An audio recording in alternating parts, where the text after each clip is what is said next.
life where they grow up. I think that we're growing up all the time, and we always will be. My name is John Novick.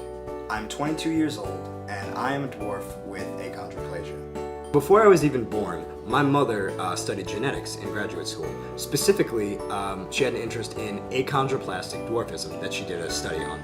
Achondroplastic dwarfism is the kind of dwarfism that I have. So when I was born, she had a lot of extra information and she had a lot of books to help her parent me. The definition for dwarfism is the abnormal underdevelopment of the body characterized predominantly by extreme shortness of stature. Now, there's a lot of different kinds of dwarfism, as I mentioned before, and the most common kind is the kind that I have, which is achondroplasia. Achondroplasia is characterized by disproportionately short limbs, a normal-sized torso, large head, and with a depressed nasal bridge right here, a small face, and stubby hands, as well as the curvature of the spine. The term is dwarf or little person.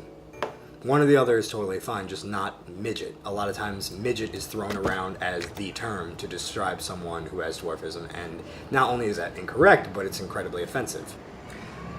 I moved to New York City about a year ago, and although I consider it ultimately a good experience, it was made a lot more difficult because of my dwarfism. I grew up in a small town, and I would have, negative encounters every now and then, but for the most part, I had friends and I had family who supported me. School wasn't a nightmare, and I just was able to have a pretty average childhood. A year ago when I moved to the city, I noticed that there was a lot of people. There was a lot of people. And because of that, I had a lot of encounters. I would have people take pictures of me on the subway. I would have people that would harass me, and just all of these things, all of these almost daily occurrences. They would continue happening until it got to a point where I just got fed up with it. I wanted to stop telling people what happened to me, and I wanted to start showing people what happened to me. I wanted to show everyone what a day in my life was like. I was fortunate enough to be able to use this camera, which is actually known as a button camera, because the lens I'm going to be using is so tiny. It has a button cover-up that I'm going to be slipping through a shirt that will be completely unnoticeable. So we are all packed up. The camera's all ready and going. I'm going to turn it on right now. It's rolling. And we're going to go see what we can capture.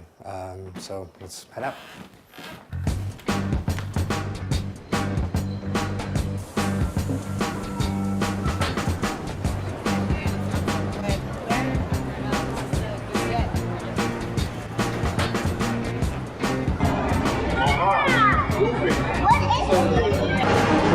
Have you been on TV? I have not.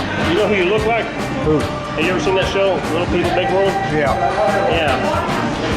You look like the son, man. I do? Yeah. I just do? Do you see a lot of little people?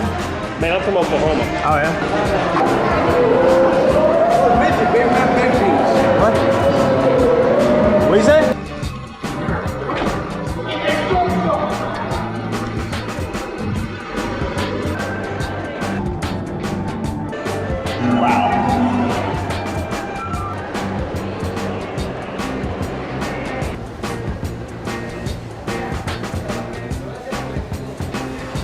Man, I hope I didn't offend you. Oh, no, it's okay.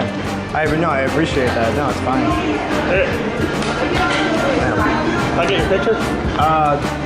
No. You from one of the show with the little people?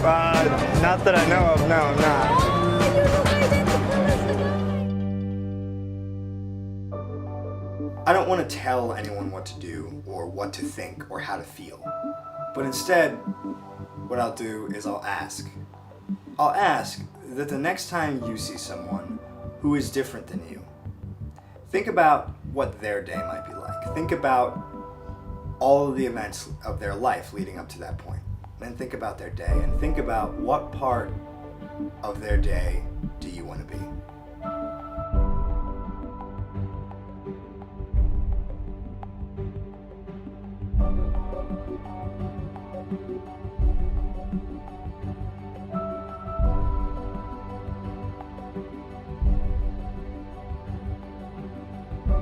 Yeah.